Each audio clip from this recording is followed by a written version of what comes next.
दोपहर का वक्त था। मार्केट में जा रहा था तो एक बाबा जी जमीन पर बाल्टी और लीमू लिए बैठे शिकंजमी बेच रहे थे।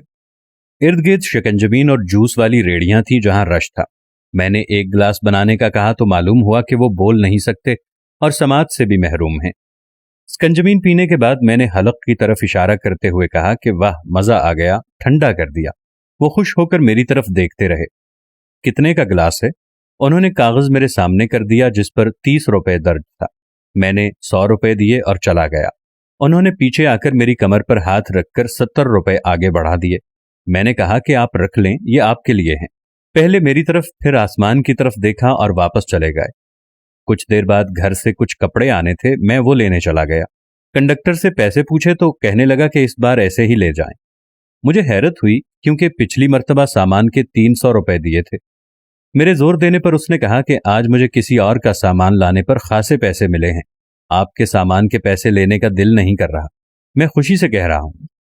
मुझे फौरन से बाबा जी याद आए कि शायद यकीन की बात है या ये कोई जंजीर है। शायद मैं अक्सर ऐसा करता हूं कि मेरे वॉलेट में कम पैसे रह जाएं तो किसी मजदूर या दिहाड़ीदार को दे देता हूं।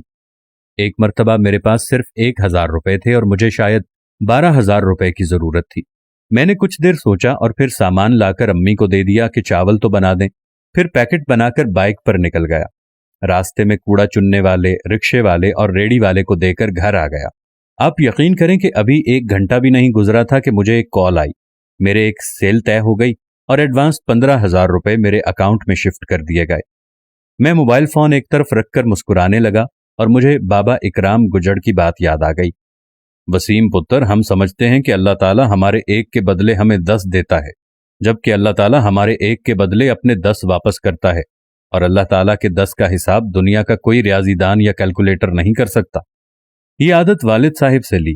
कारोबार में नुकसान हो जाता या कोई बड़ी परेशानी आती तो वालिदा से कहते चावल बनाकर बांट दो, या फिर किसी रिश्तेदार या जानने वाले की तरफ राशन भेजा करते थे। तब मैं सोचता था कि एक तो नुकसान और फिर अब्बू हैं कि जब बड़ा हुआ तो समझा कि जब आप किसी का वो मसला या परेशानी हल कर देंगे जो आपके इख्तियार में है तो अल्लाह ताला आपकी वो परेशानी खत्म कर देंगे जो आपके इख्तियार में नहीं है। आपके बड़े मसले हल हो जाएंगे। एक बार बांटने वाले, तकसीम करने वाले तो बन जाइए, आपके बिगड़े काम भी ठीक हो जाते हैं। इस सारी कहानी का एक ही लुब्बे लुबाब है कि जब तुम अल्लाह की राह में तकसीम करोगे तो अल्लाह तुम्हारे लिए आसमान से, अर्श से मन्नो सलवा उतार देगा। अल्लाह कहता है कि तुम मेरी राह में 1 दो, मैं तुम्हारी राह में उसको 70 से ज़रब देकर तुम्हें दूंगा।